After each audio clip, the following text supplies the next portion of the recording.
Zoom. We have a confidence interval for a mean.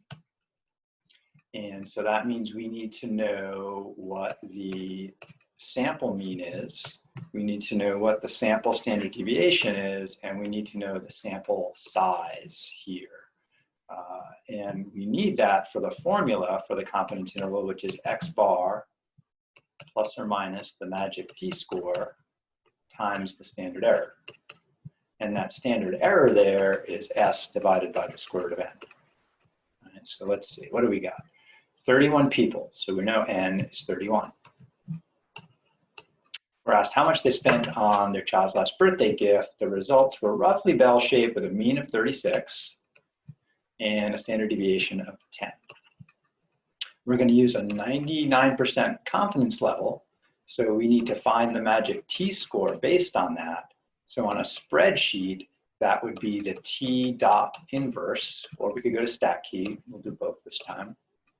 And we would enter the alpha over 2. So alpha would be 1 minus 0.99, which is 0.01, and then the tails have to split that. So alpha over 2 is 0.005. So I would tell the t inverse that the tail is 0.005, and that there are n minus 1 30 degrees of freedom. Or I could use stat key. And stat key is kind of nice because I don't have to think about the alpha over 2. Stat key does that for me. And then we have that sample spreadsheet that we could play with here. So this is a confidence interval for a mean.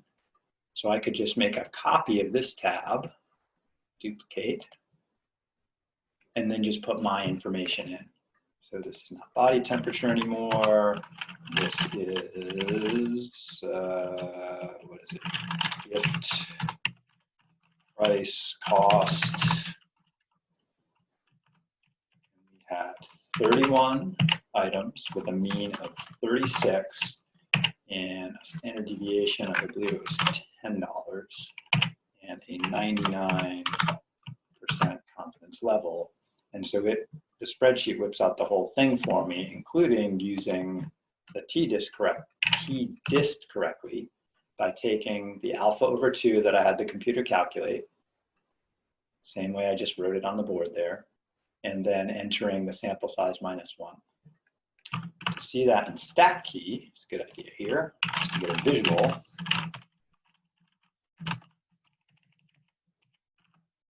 We want to use the theoretical t-distribution. Let's do this a bit. And we have 30 degrees of freedom. And then we just tell two-tail and put the 0.99 in the middle, and it does the other arithmetic formula, which is kind of nice. So according to stat key, it's 2.750.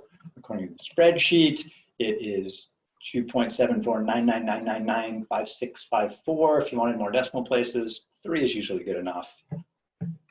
And then the upper and the lower are always the sample statistic minus the margin of error, which is the magic t-score times the standard error. So if you double click on one of those, it'll tell you how it's calculating it. So it's taking B3, the sample statistic, minus the margin of error, which is always the t-score times the standard error. It's just a matter of writing down the right information up front.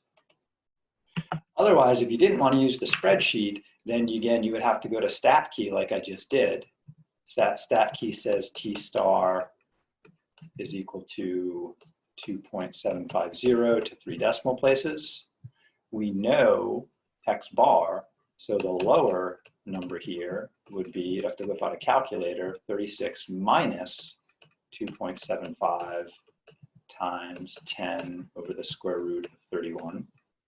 Right? And then the upper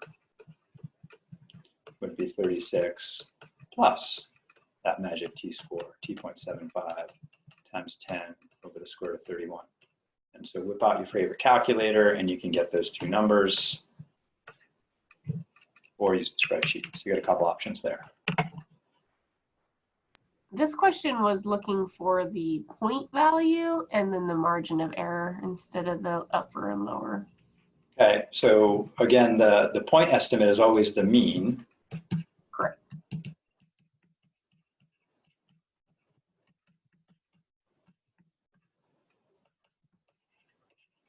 And the margin of error happens when I just multiply these two together right there.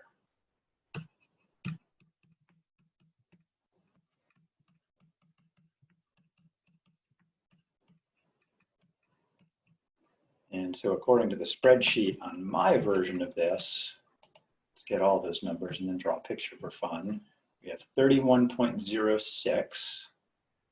this over for a sec so I can see it.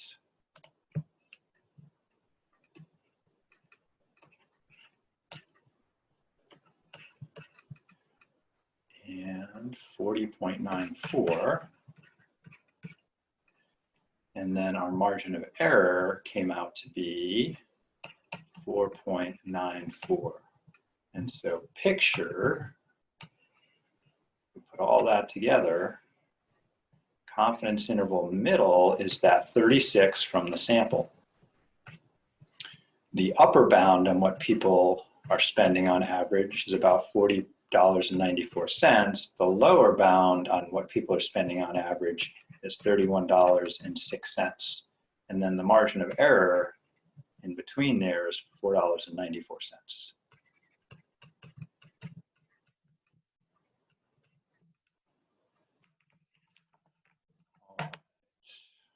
that spreadsheet can be pretty helpful. Let's try another problem.